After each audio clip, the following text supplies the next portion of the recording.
न्यारिका रत्न श्री 105 विजयमती माता जी की, जैन धर्म की जिनवानी माता की जय। गुणानां विस्तरं वक्षे स्वभावानां तथैव च पर्यायाणां विशेषेण नत्वा वीरं जिनेश्वरम्।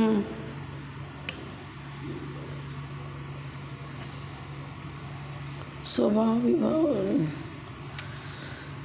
निज निज अच्छा 152 पृष्ठ, सूत्र नंबर 114 113 हो गया। हो गया बराबर। भावी काले परस्वरूपाकार भवनाद भव्य स्वभाव।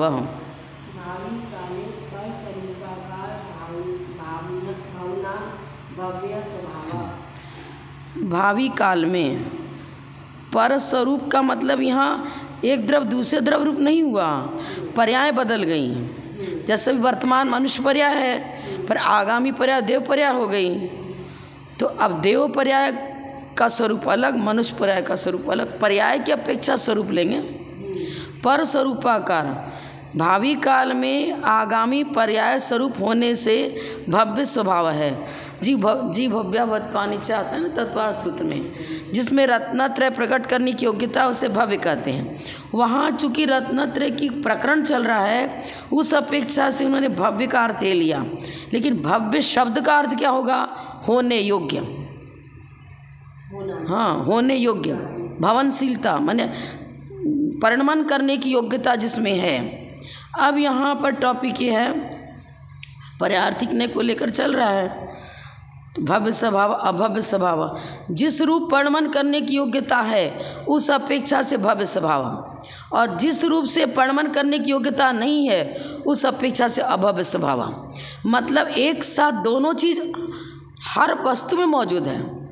6 के 6 द्रव में ये भव्य अभव्य दोनों पाया जाता है। मात्र जीव के साथ भव्य अभव्य की चर्चा नहीं है। ये न्याय ग्रंथ में ये बता रहे होने योग्य नहीं होने योग्य। धर्म द्रव्य अधर्म द्रव्य रूप परिणमन कर जाएगा क्या? नहीं करेगा। लेकिन धर्म द्रव्य का स्वभाव है गति हेतुत्व। तो जीव और पुद्गल को चलने में उदासीन रूप में जो सहायक है वो उसका वर्क हो गया, वही भवनशीलता हो गई। हमारे चलने में सहायक, आपके चलने में सहायक, किसी अन्य के चलने में सहायक।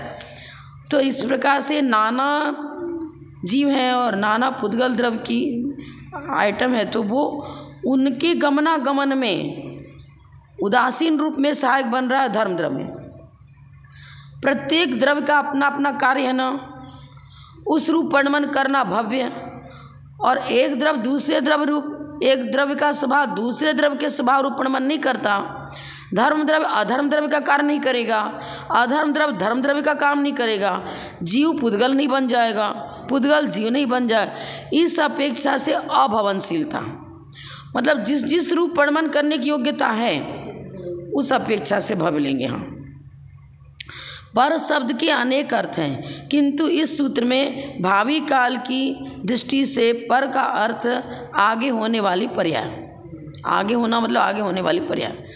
श्री अमृतचंद्र आचार्य ने पंचास्तिकाय में इस प्रकार लिखा है उन्होंने, द्रव्य सर्वदा भावी पर्यायों से भाव्य है। भावी पर्याय अर्थात भावी पर्याय रूप होने योग्य है, अतः द्रव्य में भव्य भाव है। पर्याय हर समय, सूक्ष्म ऋजु सूत्र की अपेक्षा तो हर समय परिणमन है, और स्थूल ऋजु सूत्र की अपेक्षा अनेक समय को लेकर वर्तमान कहते हैं। जैसे हमारी वर्तमान मनुष्य पर्याय चल रही है, तो जब तक बुद्धिमान आयु है तब तक हमारी वर्तमान पर्याय मनुष्य मानी जाएगी। तो अनेक समयवर्ती हो गया, लेकिन है तो वर्तमान ही। द्रव्यस्य सर्वदा अभूत पर्यायी, जो पर्याय अभी नहीं हुई है उस अभूत पर्याय रूप से परिणमन करने की योग्यता है। गेहूं के दाने रखे हैं, उसमें आटा रूप परिणमन करने की योग्यता है। फिर उस आटे के अंदर रोटी पराठे रूप परिणमन करने की योग्यता है, तो उस अपेक्षा से भावी बना। लेकिन रोटी, गेहूं का दाना जो है, रोटी कहो या कोई भी द्रव्य कर ले लो आप, हाँ, लेकिन वो क्या दूध रूप परिणमन कर जाएगा क्या? घी रूप परिणमन कर जाएगा क्या? नहीं ना। तो दूध में ही घी और दूध में ही घी रूप परिणमन करने की योग्यता है, दही रूप परिणमन करने की योग्यता है, लेकिन गेहूँ, चावल, दाल, आटा इसमें दूध रूप परिणमन करने की योग्यता नहीं है। तो जिसमें जो भावी पर्याय संभव है, जिसमें जिस प्रकार का भावी पर्याय संभव है उस अपेक्षा से भावीपना, और जिसमें जिस रूप पर्याय आगे नहीं बन सकती है उस अपेक्षा से अभाव हो जाएगा। आगे बता रहे हैं, आगे अभावनशीलता ही बताएंगे।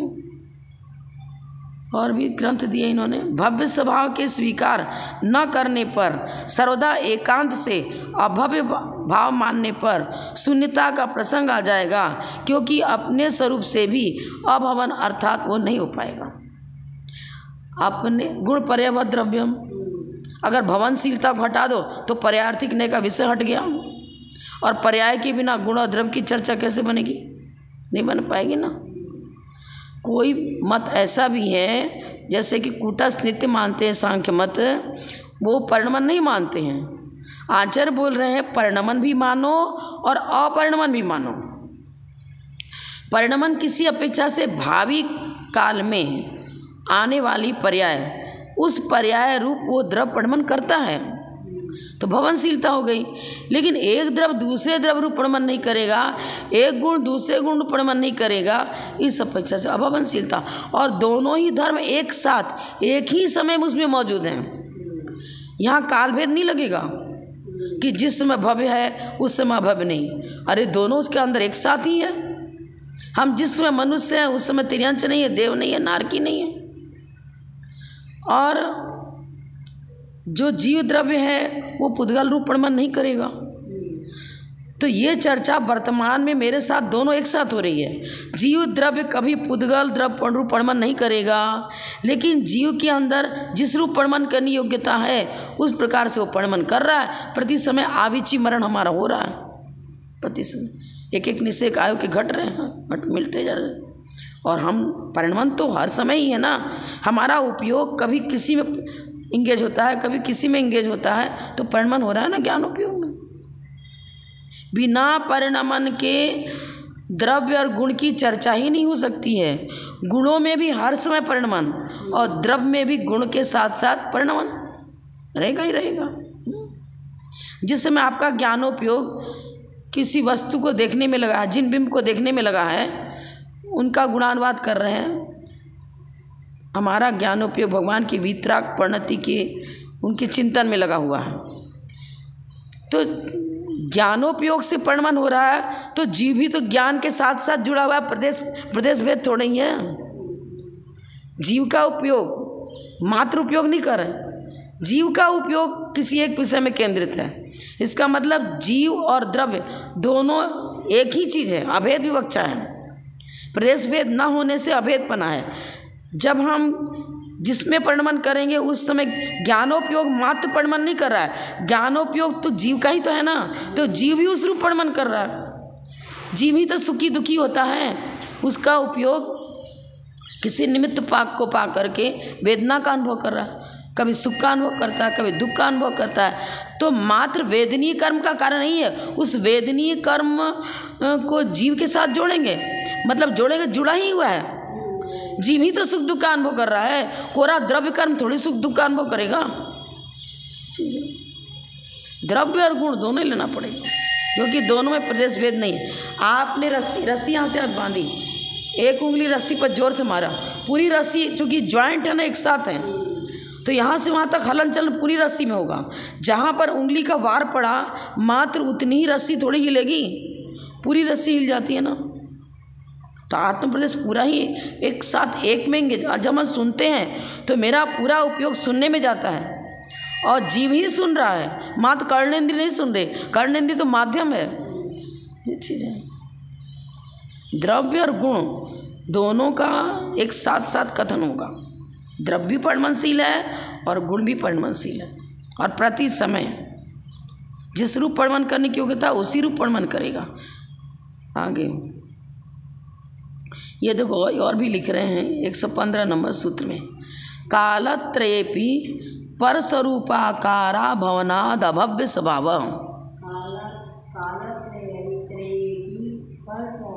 स्वरूपाकारा। संधि विच्छेद करो आप। कालत्रय सप्तमी भक्ति है ना, तीनों कालों में भी भूत भविष्यत वर्तमान किसी भी काल में विचार करो, अपि मन भी, क्योंकि त्रिकाल में भी पर स्वरूप, यहाँ संधि विच्छेद करेंगे तो आकार, फिर र में दीर्घ है ना, अभवनात्, द पूरा है, अभव्य स्वभाव, पर स्वरूपाकार अभवनात् अभव्य स्वभाव। पर स्वरूप माने बिल्कुल छह द्रव्य की चर्चा करो तो छहों द्रव्य में कोई भी द्रव्य पर स्वरूप को प्राप्त नहीं होता है। जीव पुद्गल के स्वरूप रूप परिणमन नहीं करेगा, पुद्गल जीवत्व रूप परिणमन नहीं करेगा। ये हुआ पर स्वरूपाकार का। एक द्रव्य दूसरे द्रव्य रूप परिणमन नहीं करता, एक गुण दूसरे गुण का कार्य नहीं करता, उस स्वरूप को धारण नहीं करता। तो क्या लिख रहे हैं, अभवनात्, नहीं करने से, द में से अ निकलेगा, अभव्य स्वभाव। त्रिकाल में भी एक द्रव्य दूसरे द्रव्य रूप नहीं होता है, अतः अभव्य स्वभाव। अनादि काल से छहों द्रव्य एक क्षेत्रावगा हो रहे, एक साथ हैं। छहों के छहों द्रव्यों का निवास स्थान लोकाकाश। हम जहाँ बैठे हुए हैं यहाँ पर सिर्फ जीव द्रव्य की चर्चा नहीं होगी, मेरे साथ शरीर आदि हैं, पुद्गल भी इनका निवास स्थान भी है, धर्म द्रव्य अधर्म द्रव्य आकाश का द्रव्य काल द्रव्य सब तो यहाँ मौजूद हैं। एक क्षेत्रावगा संबंध है। एक क्षेत्रावगा संबंध होते हुए भी प्रत्येक द्रव्य अपनी अपनी अर्थ क्रिया करते हैं, अपने अपने स्वरूप को लिए हुए हैं। माता जी बता रही थी कि जैसे मान लो 100 200 500 आइटम लिया और सबको घोट पीट करके एक औषधि तैयार करी, और घोट पीट की जो औषधि तैयार करी है, सुई की नोक पर हमने एक बूंद ले लिया। अब पूछ रहे हैं कि इस एक बूंद औषधि में कितना द्रव्य है। यदि 500 को घोटा था तो 500 के 500 उसी एक बूंद में मौजूद हैं, और प्रत्येक अपना अपना कार्य कर रहे हैं। उसमें जितनी चीज़ मिलाई औषधि में उस वैद्य ने, वो प्रत्येक द्रव्य अपने अपने गुण धर्म का कार्य कर रहे हैं। एक क्षेत्रावगा संबंध हो गया, घुट गए एक साथ हैं। सिकंजी बनाए, कुछ बनाया, सब तो अपने अपने स्वाद को लिए हुए हैं ना। जब भी तो बताते अरे नींबू कम डाला, अरे शक्कर कम डाला। अकेला शक्कर की चर्चा नहीं, आपने तो मुंह में पूरी सिकंजी रखी थी, फिर आपका उपयोग इधर गया, आप कौन चीज़ कम है बताना है। तो प्रत्येक द्रव्य अपना कार्य कर रहा है, तब तो अनुभव में आ रहा है ना। जल जल का काम करेगा, शक्कर शक्कर काम करेगा, नींबू नींबू का काम करेगा, मिल कर के भी अपने स्वरूप को नहीं छोड़ते। एक क्षेत्रावगा माने बिल्कुल उसी स्थान पर है, किंतु किसी द्रव्य के एक प्रदेश का भी, द्रव्य का एक प्रदेश भी अन्य द्रव्य रूप परिणमन नहीं करता।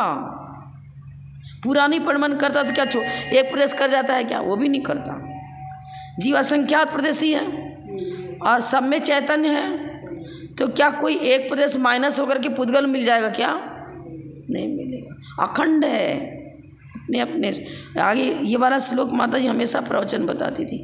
अर्णोर्णम पविसंता दिनता ओगास मर्ण मर्णन स मेलंता वीर नित्यम सगम स्वभावम न विजहंती। पंचास्तिकाय का मर्ण मर्णस, हाँ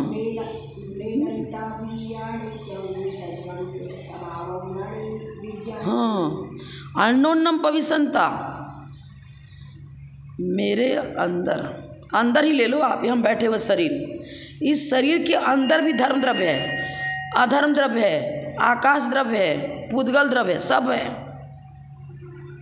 बाहर तो छोड़ दो,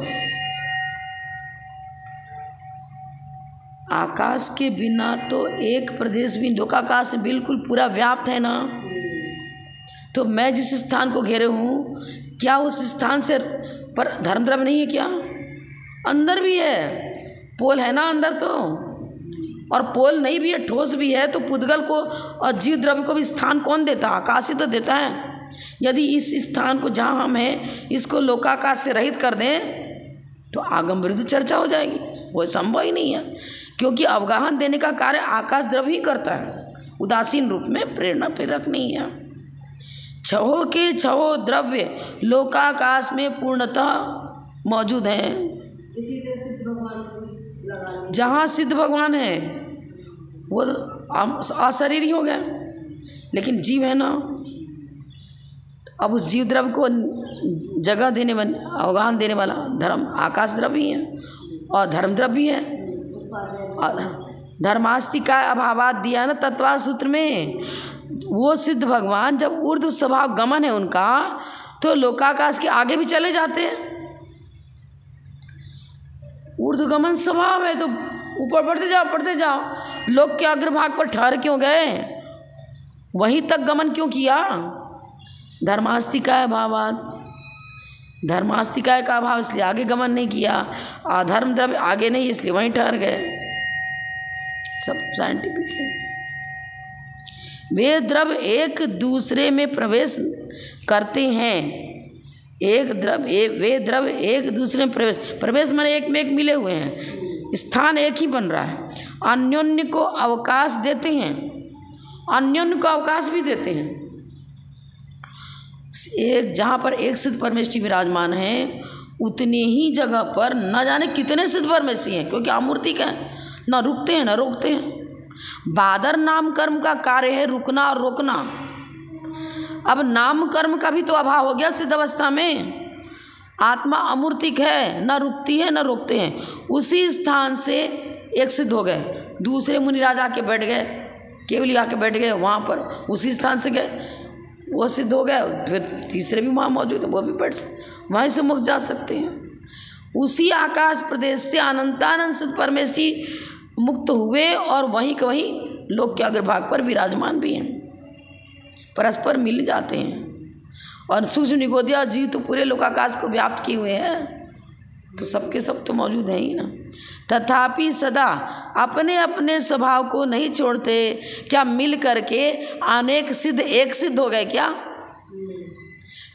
स्थान एक है, फिर भी अपने अपने स्वकीय अस्तित्व को बनाए हुए हैं। उसी स्थान पर विराजमान एक सिद्ध स्वचतुष्टय की अपेक्षा उनमें अस्तिपना कहेंगे, और उसी स्थान पर विराजमान दूसरा सिद्ध है, वहीं का स्थान एक क्षेत्र हो गया, पर चतुष्टय हो गया, नास्ति हो गया। जीव और पुद्गल परस्पर एक दूसरे में प्रवेश करते हैं, है ना। शरीर के साथ तो पूरा एक क्षेत्र होगा संबंध है। तथा शेष धर्मादि चार द्रव्य क्रियावान जीव और पुद्गल को अवकाश देते हैं। क्रियावान कौन है? जीव और पुद्गल, उनको अवकाश देते हैं। तथा धर्मादि निष्क्रियाणि च तत्वासूत्र में है। धर्म द्रव्य अधर्म द्रव्य आकाश द्रव्य एक स्थान से दूसरे स्थान पर गमन नहीं करते हैं। निष्क्रिय चार द्रव्य एक क्षेत्र में परस्पर मिलकर रहते हैं। धर्म द्रव्य धक्का नहीं देता, अधर्म द्रव्य को हम यहाँ रुक रहे अब तुम नहीं रुक सकते, ऐसा नहीं है। अमूर्तिक है, उनका स्वभाव ऐसा है ही नहीं। तथापि कोई भी द्रव्य अपने स्वभाव को नहीं छोड़ता है। धर्म द्रव्य अपने स्वभाव के लिए, अधर्म द्रव्य अपने स्वभाव के लिए, काल द्रव्य अपना कार्य करेगा अपने स्वभाव के लिए। मिल करके भी सग सग स्वभाव न विजंती, अपने स्वभाव को नहीं छोड़ते। तो नास्ति हो गया ना। एक द्रव्य दूसरे द्रव्य रूप परिणमन नहीं करता। एक द्रव्य का स्वभाव ही दूसरे द्रव्य के स्वभाव को न ग्रहण करता है, दूसरे को ग्रहण नहीं करता और अपने स्वभाव को छोड़ता नहीं। ये बात तो अभवनशीलता हो गई ना। पारिणामिक भाव प्रधानत्वेन परम स्वभाव।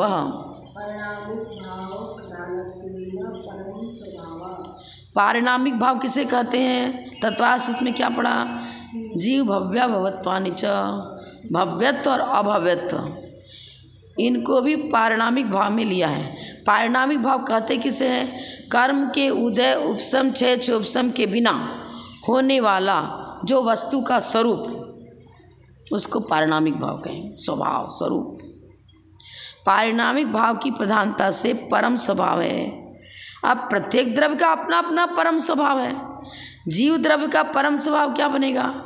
ज्ञान, ज्ञानोपयोग, ज्ञान घन स्वरूप आत्मा है, क्योंकि ज्ञान गुण जीव में ही पाया जाता है, अन्य में नहीं पाया जाता है। उसका अपना विशेष परम स्वभाव, विशेष परम स्वभाव मैंने अपने अपने में घटित होने वाला। धर्म द्रव्य का परम स्वभाव गति हेतुत्व, अधर्म द्रव्य का परम स्वभाव स्थिति हेतुत्व, काल द्रव्य का वर्तना हेतुत्व, आकाश द्रव्य का अवगाहन हेतुत्व। तो अपने स्वभाव से रहना या होना पारिणामिक भाव है। उस पारिणामिक भाव की मुख्यता से परम स्वभाव माना जाएगा। अपना अपना परम स्वभाव अलग अलग हो जाएगा ना। पारिणामिक भाव का मतलब हो गया कर्म के उदय, उपशम, क्षय, क्षोभशम से होने वाली पर्यायों की चर्चा नहीं है, उनका कार्य नहीं है। तो जो जीव व्यवत्वानि तत्वार्थ सूत्र ने बताया था वो मात्र जीव से संबंधित चर्चा करी है उन्होंने। फिर च शब्द भी लगा दिया उसमें। तो च शब्द से भी बताया कि मात्र जीव में ही पारिणामिक भाव नहीं होते हैं, अन्य द्रव्य में भी होते हैं। जीवत्व तो जीव में ही रहेगा, लेकिन अचेतनत्व, भव्यत्व, अभव्यत्व ये सभी द्रव्य में हैं। अचेतनत्व को तो जीव को छोड़कर अन्य में लिया, सभी में, और भव्यत्व अभव्यत्व भी सभी में रहेगा। वो तो जीव में भी, अन्य में भी, सभी में है। अब एक और देखेंगे कि क्या जीव में मात्र चेतनत्व ही है क्या? जीव में मात्र चेतनत्व ही है कि अचेतनत्व भी साथ में मौजूद है? युक्त्यानुशासन ग्रंथ में नए विवक्षा से जब चर्चा करते हैं, प्रमाण की अपेक्षा से वस्तु अनेक धर्मात्मक है। नए में एक को मुख्य करते हैं, अन्य को गौण करते हैं। जब उपयोगो जीव लक्षणम, ज्ञानोपयोग दर्शनों की अपेक्षा से चर्चा करते हैं तो जीव में चेतनत्व सिद्ध होता है। लेकिन जीव में अस्तित्व गुण भी है ना, अस्तित्व, वस्तुत्व, प्रेमयत्व, अग्र लघुत्व, प्रदेशत्व आदि गुण की अपेक्षा से अचेतनत्व। इसलिए जीव चेतना चेतनात्मक दोनों स्वरूप उसमें मौजूद है। जीव का कोई भी प्रदेश अचेतन नहीं है, सब चेतन ही है। अब एक के अभी बताया ना, प्रत्येक गुण अपना अपना कार्य करेगा। अस्तित्व गुण के में है, इतना ही अर्थ मौजूद है। स्वचतुष्टय की अपेक्षा है, उसमें चेतनत अचेतनत की चर्चा ही नहीं है, चर्चा ही नहीं है। वस्तुत्व अर्थ क्रिया, प्रत्येक द्रव्य की अपनी, प्रत्येक गुण की अपनी अपनी अर्थ क्रिया है। तो अगर नई विवक्षा से चर्चा करेंगे तो आत्मा में, जीव द्रव्य में चेतना की अपेक्षा से, मतलब ज्ञानोपयोग दर्शनोपयोग की अपेक्षा से चेतनत्व सिद्ध होता है, लेकिन अन्य गुणों की अपेक्षा चेतनत्व सिद्ध नहीं होता है। प्रदेश भेद, प्रदेश तो सबके सब चैतन्य स्वरूप ही हैं। आत्मा का पूरा का पूरा प्रदेश असंख्यात प्रदेशी जीव द्रव्य है, सब चैतन्य गुण से सहित है। प्रत्येक प्रदेश में चेतनत्व मौजूद है, पर प्रत्येक प्रदेश में मात्र चेतनत्व ही मौजूद नहीं है। उन प्रदेशों में अस्तित्व, वस्तुत्व, प्रमेयत्व, अगुर लगत प्रदेशत्व भी तो मौजूद है। उन गुणों की अपेक्षा चर्चा करेंगे तो चेतनत्व की विवक्षा नहीं है। विवक्षा गौण मुख्यता कथन में, कथन प्रणाली में प्रदेशत्व की अपेक्षा से है और उनकी अपेक्षा से नहीं है। ज्ञानोपयोग दर्शनोपयोग की अपेक्षा चेतना सिद्ध होता है। प्रदेश किसे कहेंगे? प्रदेश गुण के द्वारा होने वाला जो उसके अंदर भाववाचक संज्ञा बना दी प्रदेश को प्रदेशत्व। एक पुद्गल परमाणु जितने स्थान को घेरता है उसे प्रदेश कहते हैं। अब मान लो कोई पुद्गल परमाणु है, उसके अंदर एक प्रदेश में ठहरने की योग्यता है तो प्रदेशत्व गुण है, तब तो प्रदेश में ठहरा वो।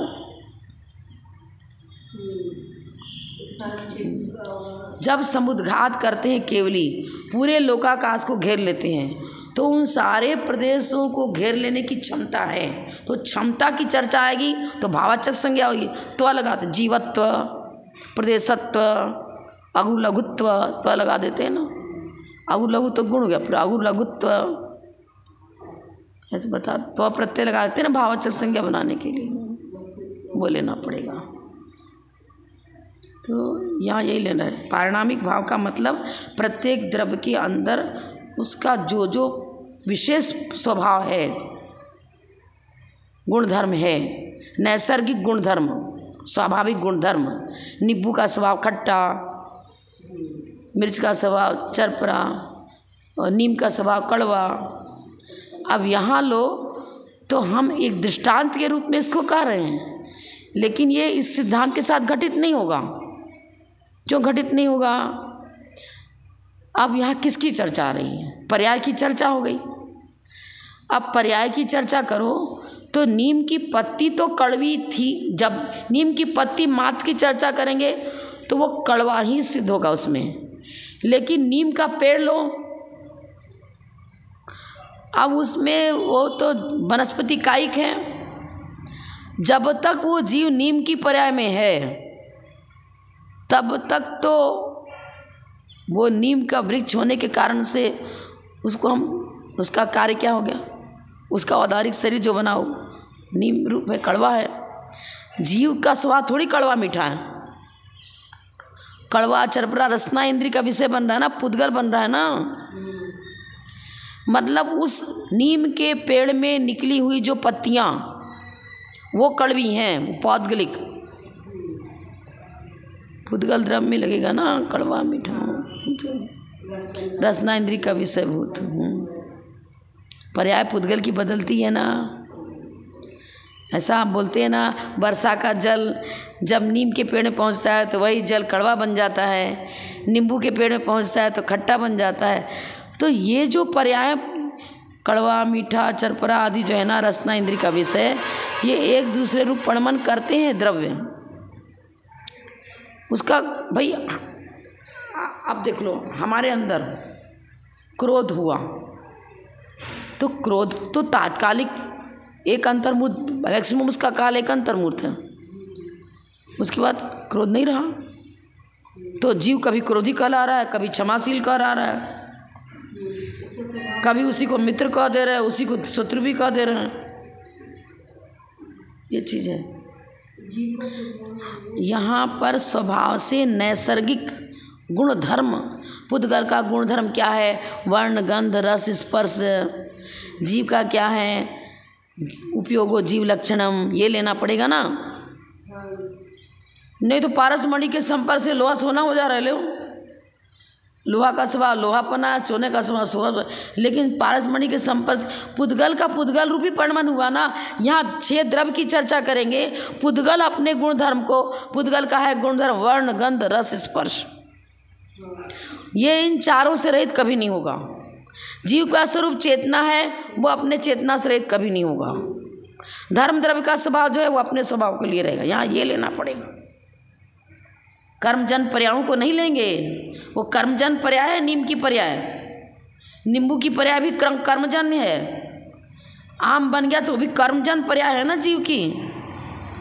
कर्मजन पर्याय नहीं माने, कोई उसने ऐसा ही नाम कर्म बांधा था तो वहीं पैदा हो गया, नीम की पर्याय में पैदा हो गया, वहीं पैदा हुआ। हम ये बताना चाह रहे हैं, कर्मजन पर्यायों को पारिणामिक भाव में नहीं लेते हैं। कोई जीव नीम की पर्याय में पैदा हो गया, कोई जीव नींबू की पर्याय में पैदा हो गया, एक प्रत्येक वनस्पति नाम कर्म का उदय हुआ और उपनाम कर्म में उसको नींबू का ही बंद किया उसने, तो उसमें पैदा हो गया। जिस कर्म को बांधा है, नाम कर्म को बांधा है, उसी पर्याय में वो जन्म चला गया। उसको पारिणामिक भाव में नहीं लेंगे हम। कर्मजन परिणति है ना, जो कर्मजन परिणति उसको पारिणामिक भाव नहीं कहते। यहाँ स्वभाव ले लिया तो स्वभाव में लोग ऐसा कह सकते हैं ना कि नीम का स्वभाव तो कड़वा है। नीम का स्वभाव कड़वा है, लेकिन नीम की पर्याय में मौजूद जीव द्रव्य उसकी चर्चा बिल्कुल अलग हो गई, अलग हो गई चर्चा। गहराई से जाओ तो फिर गलत से जो है ना, नीम की पत्ती तो कड़वी ही आज भी है, पहले भी नीम को कड़वा ही कहते थे, आगे भी नीम को कड़वा ही कहेंगे। नींबू को पहले भी खट्टा ही कहते थे, अभी भी कहते, आगे भी कहेंगे। लेकिन बात है कि नींबू जो बना हुआ प्रत्येक वनस्पति वृक्ष हुआ उसकी वनस्पति काय के रूप में काय है, मतलब तोड़ लिया आपने। अब उसकी बॉडी हुई है तो किसी जीव की बॉडी है, परम औदारिक नींबू से निकल गया, औदारिक शरीर है। अब उसने जैसा कर्म बांधा था उसी प्रकार उसको औदारिक शरीर मिला। हाँ, तो जीव स्वभाव तक कड़वा थोड़ा ही है। जीव स्वभावतः न मीठा है न कड़वा। अरे ये खट्टा मीठा चरपरा आदि तो ये पुद्गल के अंदर पाया जाता है और रसना इंद्री से हम उसका अनुभव करते हैं। रसना इंद्री का विषय, पांचों इंद्रियों का विषय कौन है? पुद्गल। पुद्गल के अंदर रहने वाला गुण धर्म, पुद्गल की पर्यायें, पुद्गल में शब्द पुद्गल की पर्याय है, वर्ण भी पुद्गल का ही गुणधर्म है, रस भी पुद्गल का ही गुणधर्म है। ठीक है, अभी तो बहुत टाइम है। अब आगे देखो, सामान्य स्वभाव का निरूपण हो गया। आगे 117 नंबर सूत्र, प्रदेश आदि गुणानाम व्युत्पत्तिश्च चेतनादि विशेष स्वभावानां च व्युत्पत्तिर्निगदिता। प्रदेश आदि गुणानां व्युत्पत्तिश्च चेतनादि विशेष स्वभावानां च व्युत्पत्तिर्निगदिता। सूत्र नंबर 94 से यहाँ तक, मतलब 11 सूत्र होते हैं, यहाँ तक 11 सामान्य स्वभावों की चर्चा हुई। तो 94 का मतलब आप 105 ले लो, 105 सूत्र तक, 94 से लेकर 11 सूत्रों पर्यंत, 94 से लेकर 11 सूत्र पर्यंत सामान्य स्वभावों की चर्चा हुई। फिर चेतनत, अचेतनत, मूर्तत्व, अमूर्तत्व, प्रदेश विशेष स्वभावों की चर्चा हुई। 17 सूत्रों में सामान्य की चर्चा हुई। वस्तु सामान्य विशेषात्मक है। अब सामान्य स्वभाव की चर्चा करेंगे तो उसमें अस्तित्व, वस्तुत्व, प्रमेयत्व सभी आ जाएगा ना, प्रदेशत्व सभी आ जाएगा। लेकिन जब हम चेतनत्व कहेंगे तब ये विशेष स्वभाव हो गया, अचेतन कहेंगे तो विशेष हो गया, क्योंकि किसी में पाया जाता है, किसी में नहीं पाया जाता है। मूर्त अमूर्त लेंगे तो मूर्त मात्र पुद्गल में पाया जाता है, अन्य में नहीं पाया जाता। अब संसारी जीवों को मूर्त कहा तो अपेक्षाकृत कहा। तो इस प्रकार से ये आचार्य अब चर्चा कर रहे हैं कि सबको जैसा बताया उसी प्रकार अपना चिंतन और मंथन करो, एक दूसरे में मिलावट मत कर देना। किस अपेक्षा से हम किसी द्रव्य में मूर्तपना घटित करते हैं, किस अपेक्षा से अमूर्तपना घटित करते हैं। जिस अपेक्षा जैसी चर्चा करी है उसी प्रकार से हमें अपना चिंतन बनाना है, उसी प्रकार से वस्तु स्वरूप को जानना है। अन्यूनम अनतिरिक्तम, जैसा है वैसा ही जान। अब उसको और क्लियर कर रहे हैं ना आगे, धर्मापेक्षया स्वभावा गुणा न भवन्ति। धर्मापेक्षया स्वभावा गुणा न भवन्ति, उसका अर्थ समझ में आया ना। प्रदेश आदि गुणानाम, प्रदेश आदि गुणों का व्युत्पत्ति, व्युत्पत्ति किसे कहते हैं? शब्द की अपेक्षा से ग्रामेटिकल जो चर्चा करते हैं, व्युत्पत्ति अर्थ, जैसा शब्द वैसा अर्थ है। चेतन, चेतन शब्द में क्या चेतनत्व गुण की चर्चा हो रही है ना, व्युत्पत्ति अर्थ से भी विशेष स्वभाव है चेतना। बोलते ना यथा नाम तथा कार्य, बोलते हैं ना। हाँ, प्रदेश में प्रदेश की चर्चा आ जाएगी। प्रमेय माने जो ज्ञान का विषय बनता है, तो शब्द की अपेक्षा क्या चर्चा है, उसको उन्होंने सामान्य और विशेष धर्मों को व्युत्पत्ति अर्थ करके प्रत्येक का स्वरूप बता दिया। अब आगे बता रहे हैं, धर्मापेक्षया स्वभावा गुणा न भवन्ति। देखो 118 नंबर सूत्र पहले ही बताया था, अभी पुनः बता रहे हैं। क्या बता रहे हैं? स्वभाव गुण नहीं है। पहले हमने क्या बताया था? गुण तो गुणी में पाया जाता है, लेकिन स्वभाव गुण और गुणी दोनों में पाया जाता है। तो धर्म की अपेक्षा से चर्चा करो तो स्वभाव गुण नहीं होता है। ऐसे भी स्वभाव हैं जो गुण नहीं हैं, जैसे नास्तित्व। नास्तित्व को हम धर्म कहेंगे क्या अपना? अरे नास्तित्व पर की चर्चा हो गई। पर चतुष्टय की अपेक्षा नास्तित्व है, वो पर द्रव्य मेरा धर्म कैसे बनेगा? बन ही नहीं सकता ना। पर के अंदर रहने वाला पर द्रव्य, पर क्षेत्र, पर काल भाव, वो पर चतुष्टय है, वो धर्म उसी में सिद्ध होगा, वो धर्म मुझ में सिद्ध नहीं होगा।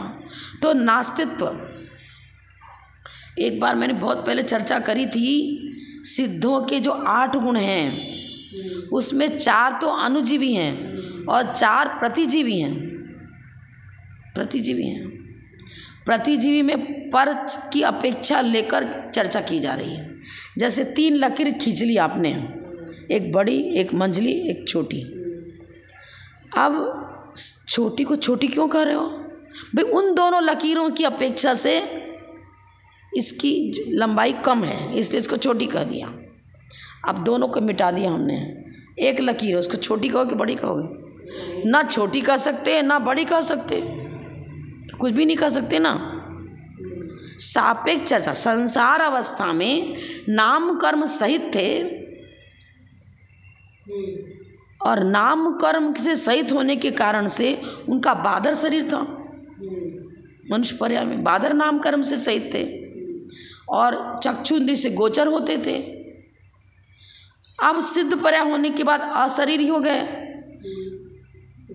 जब अरहंत अवस्था में थे तो सशरीरी थे, नेत्रेंद्रिय से दिखते थे। अब सिद्ध अवस्था होने के बाद अब नेत्रेंद्रिय के विषय नहीं बन पाते हैं। तो पहले नेत्रेंद्रिय गोचर होते थे, अब नहीं हो पाते हैं, इसलिए सूक्ष्मत्व। सूक्ष्म भी तो दिखता नहीं है ना नेत्रेंद्रिय से। जैसे सूक्ष्म, जैसे कारमान वर्ण अति सूक्ष्म है, इंद्रिय गोचर नहीं होती। परमाणु अति सूक्ष्म है, इंद्रिय गोचर नहीं होता। अब सिद्ध भगवान भी इंद्रिय गोचर नहीं होते। सापेक्ष चर्चा है। सूक्ष्मत्व, अवगाहनत्व। अरे अवगाहनत्व आकाश का गुण है, सिद्ध का कहाँ से आ गया? पर 8 गुणों में अवगाहनत्व लेते हैं ना। क्यों? जहाँ एक सिद्ध विराजमान है वहीं पर अनेकों सिद्ध उसी स्थान पर विराजमान है। अब जैसे आकाश द्रव्य अमूर्त है, इसी प्रकार अब सिद्ध पर्याय में वो जीव भी अमूर्त हो गया। अब ना दूसरे को रोकता है ना दूसरे से रुकते हैं। सापेक्ष चर्चा। संसार अवस्था में थे तो ऐसा ही नाम कर्म का उदय था, तो रुकते भी थे और रोकते भी थे। अब नहीं रोकते। तो जैसे आकाश अवगाहन देता है, इसी प्रकार से दृष्टांत की अपेक्षा से अवगाहनत्व तो गुण हम आकाश द्रव्य का ही कहेंगे। वो सिद्धों को भी अवगाहन देने वाला कौन है? आकाश द्रव्य ही है, बाह्य निमित्त की अपेक्षा से। लेकिन अब सिद्ध अवस्था में अवगाहनत्व क्यों बताया? उनका गुण क्यों बताया? प्रतिजीवी गुण। सापेक्ष, अन्य की अपेक्षा लेकर चर्चा। ये छोटा भाई है, ये बड़ा भाई है, और 2 हैं तो अपेक्षा किनको? छोटा और बड़ा उसका गुणधर्म है क्या? गुणधर्म नहीं है छोटा बड़ा। उसका गुणधर्म तो उसका स्वरूप जैसा हो, उसको गुण ठहरा जाएगा। छोटा बड़ा तो सापेक्ष चर्चा। पहले इसका जन्म हुआ था, बाद में दूसरे का जन्म हुआ, तो पहले जिसका जन्म हुआ उसको हम बड़ा कहने लग गए, उसको छोटा, दूसरे वाले को छोटा कहने लग गए। सापेक्ष चर्चा गुणधर्म नहीं है। छोटा और बड़ा, छोटी लकीर का गुणधर्म होता तो गुण का गुणी से तो कभी अभाव होता ही नहीं है। और जब दोनों लकीर मिटा दी तो इसको हम ना छोटा करें ना बड़ा करें। सापेक्ष कथन है। प्रतिजीवी जीव, अन्य की अपेक्षा लेकर जो चर्चा होती है उसको प्रतिजीवी कहते हैं। ऐसा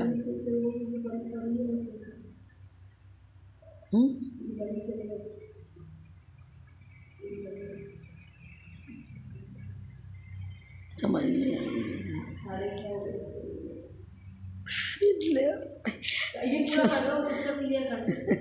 तो यही तो बात सामान्य मैं ये बता रहे हैं। स्वभाव की अपेक्षा स्वभाव गुण नहीं है। स्वभवनशीलता, गुण में भी भवनशीलता परिणमन करने की अपनी, प्रत्येक गुण में अपने अपने योग्य परिणमन करने की योग्यता है। और धर्मी तो अनेक गुणों का पुंज है। हाँ, तो उसकी चर्चा उसके रूप में करेंगे। धर्मी द्रव्य क्या बताएंगे? गुण पर्यवत द्रव्यम, ये परिभाषा बताई। और गुण की चर्चा करेंगे तो प्रत्येक गुण की चर्चा अलग अलग हो गई। सामान्य गुण में जो 10 बताया उसकी चर्चा अलग है, विशेष में प्रत्येक द्रव्य के अंदर अपना अपना बताया वो हो गया। तो ये बता रहे हैं कि जैसे उन्होंने उदाहरण क्या दिया, नास्तित्व स्वभाव तो है परंतु गुण नहीं है। गुण बन जाएगा मेरा, आप और मुझ में प्रदेश भेद है ना, आपका गुणधर्म मुझ में कहाँ से आ जाएगा? नहीं आएगा ना। नास्तित्व स्वभाव तो है, स्वभाव है, क्योंकि एक द्रव्य दूसरे द्रव्य रूप प्रमाण नहीं करता, ये योग्यता है, इस योग्यता को यहाँ नास्तित्व कर रहे हैं, उस योग्यता को तो मानना ही पड़ेगा।